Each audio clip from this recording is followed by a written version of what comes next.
امام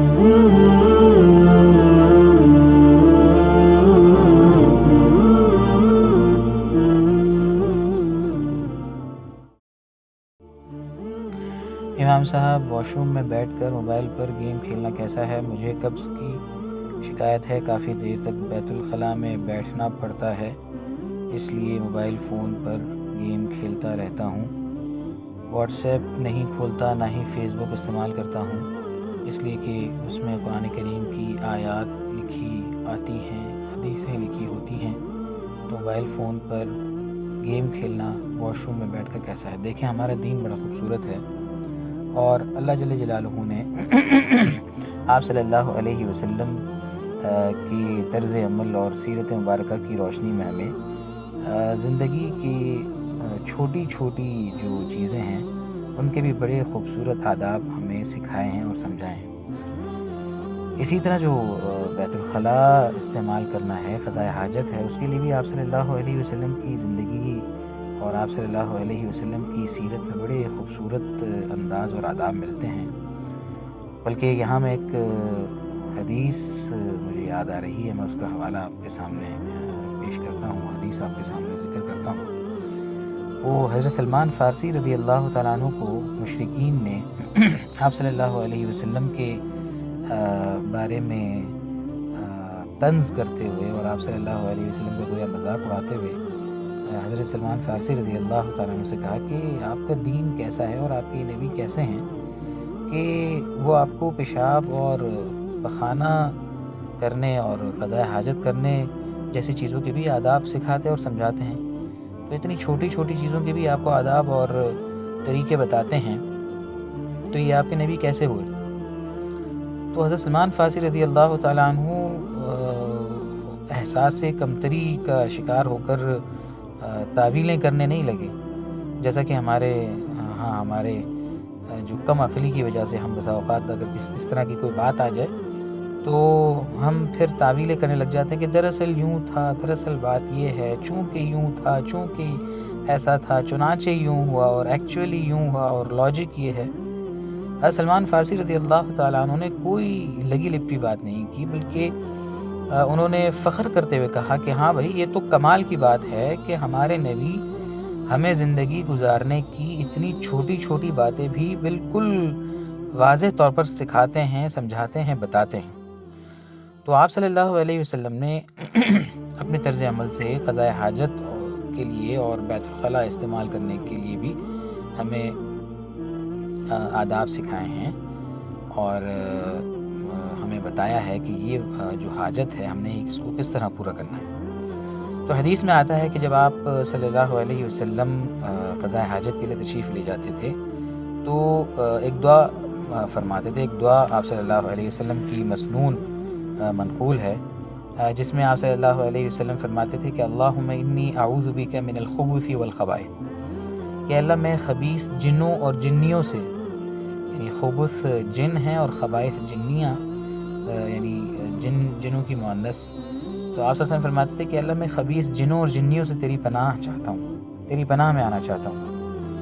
تو اس دعا ہی سے ہمیں سمجھایا جا رہا ہے کہ گندگی کی جو یہ جگہیں ہیں، گندگی کی جو ناپاک جگہ ہوتی ہیں، وہاں جن اور جنیاں ہوتی ہیں، اور ان جن اور جنیوں کی کارستانیوں سے اور ان کے حملوں سے بچاؤ کے لیے ایسی جگہوں پر جانے سے پہلے اللہ تعالیٰ کی پناہ مانگ لینی چاہیے۔ پھر بیت الخلاء سے نکلنے کی جو دعا آپ صلی اللہ علیہ وسلم فرماتے تھے وہ بھی سنیے کہ آپ صلی اللہ علیہ وسلم فرماتے اللہم الحمدللہ الذی اذھب عنی الاذی وعافانی، کہ اللہ تیری تعریف، تیرا شکر ہے کہ تو نے تکلیف دینے والی چیز مجھ سے دور کی اور مجھے عافیت اور سلامتی بخشی۔ تو ایک ایسی جگہ جہاں جانے سے پہلے آپ صلی اللہ علیہ وسلم ناپاک جنوں اور جنیوں سے پناہ مانگ رہے ہیں، اور پھر وہاں سے واپس لوٹنے پر اللہ تعالیٰ کا شکر ادا کر رہے ہیں کہ اللہ تعالیٰ نے عافیت اور سلامتی سے وہاں سے لوٹا دیا، تو اس جگہ پر تو، ایسی جگہ پر تو انتہائی ضرورت سے ہی انسان جاتا ہے، ایسی جگہ پہ انتہائی ضرورت سے انسان کو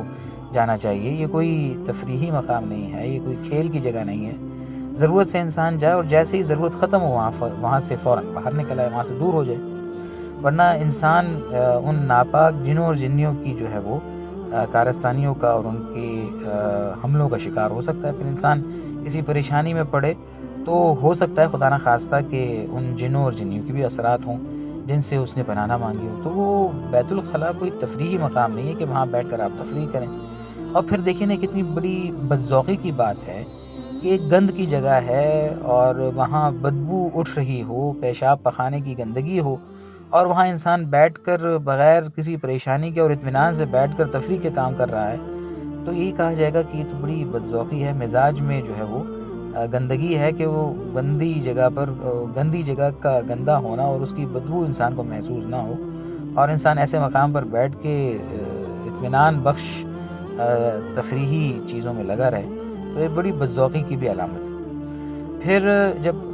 آپ گیم کھیلنے میں لگیں گے اور گیم کی طرف آپ کی توجہ ہوگی تو یقیناً وہاں وقت بھی زیادہ گزرے گا، وہاں بیٹھے بھی زیادہ رہیں گے. تو ٹھیک ہے، آپ کو جو قبض کی تکلیف ہے اس کے لیے آپ کو بیٹھنا پڑتا ہے. تو ایسے موقع پر انسان دل ہی دل میں اللہ تعالیٰ سے مانگے کہ اللہ اس پریشانی سے مجھے چھٹکارا عطا فرمائے، بجائے اس کے کہ انسان اس پریشانی کے وقت میں اللہ تعالیٰ کی نافرمانی میں خدا نخواستہ وقت گزارے. تو وہاں پر اگر آپ گیم کھیلتے رہیں گے تو وقت بھی زیادہ گزرے گا اور توجہ گیم کی طرف بھی ہوگی. اور طبی تحقیق بھی یہ ہے کہ پیشاب پخانے کی حالت میں جب انسان بہت زیادہ دیر بیٹھتا ہے تو اس بیٹھنے سے جو ہے وہ قبض اور بواسیر جیسی بیماریوں کے خطرات بڑھ جاتے ہیں. پھر مجھے یاد پڑتا ہے کہ کتاب ہے غالباً علامہ زرنوجی رحمۃ اللہ علیہ، بہت بڑے عالم گزرے ہیں، یہ ان کی کتاب ہے. انہوں نے کہیں اپنی کتاب میں ایک کتاب نہیں بلکہ کتابچہ ہے چھوٹا سا، جس میں انہوں نے طالب علموں کے لیے علم حاصل کرنے کی آداب ذکر کی ہیں، اور وہیں پر کچھ باتیں انہوں نے لکھی ہیں جن باتوں سے اور جن کاموں سے حافظہ کمزور ہوتا ہے اور اسی طرح نظر کمزور ہوتی ہے. تو وہاں انہوں نے ایک چیز یہ بھی لکھی ہے کہ گندگی جہاں ہو، گندگی کے جو مقام ہو جہاں پر آس پاس گند ہو، وہاں بیٹھ کر مطالعہ کرنے سے، کتاب دیکھنے سے، پڑھنے سے انسان کی نظر بھی گرتی ہے اور حافظہ بھی کمزور ہوتا ہے. تو آپ گیم کھیلیں گے تو ظاہر سی بات ہے اس میں بھی کوئی نہ کوئی کچھ نہ کچھ لکھی ہوئی تحریر آپ کے سامنے نظر سے گزرے گی، آپ اسے پڑھیں گے. اور جو خدا نخواستہ واٹس ایپ استعمال کرتے ہیں یا واش روم میں بیٹھ کر فیس بک استعمال کرتے ہیں اور گھنٹوں گھنٹوں پیغامات بھیجتے اور وصول کرتے ہیں اور کالیں سنتے ہیں اور کال پر بات کرتے رہتے ہیں، اس طرح کی یہ جو اکثر یہ سوال آتا رہتا ہے. تو جو گھنٹے گھنٹے وہاں بیٹھ کر واٹس ایپ اور فیس بک دیکھتے رہتے ہوں تو پھر آپ ان کے لیے دیکھ لیجئے کہ ان کا کیا حال ہوگا، نظر کا کیا حال ہوگا اور حافظے کا کیا حال ہوگا. تو اس عادت کو فوری طور پر ترک کر دیں، یہ چھوڑ دیں، اچھی عادت نہیں ہے.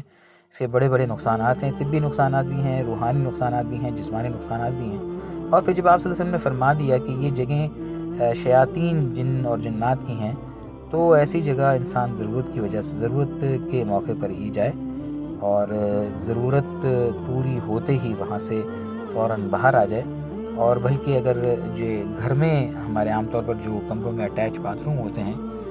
ان کے بھی جو دروازے ہیں وہ بند رکھنے چاہیے، کیونکہ یہ جگہیں تو یقیناً ایسی ہی ہیں کہ جہاں پر ان خبیث جنوں اور جنیوں کا بسیرا ہوتا ہے. تو بہرحال گھر کے اندر بھی جو واش روم ہیں ان کے بھی دروازے بلا ضرورت کھولنے اور کھلے رکھنے سے احتیاط کرنی چاہیے. واللہ اعلم بالصواب.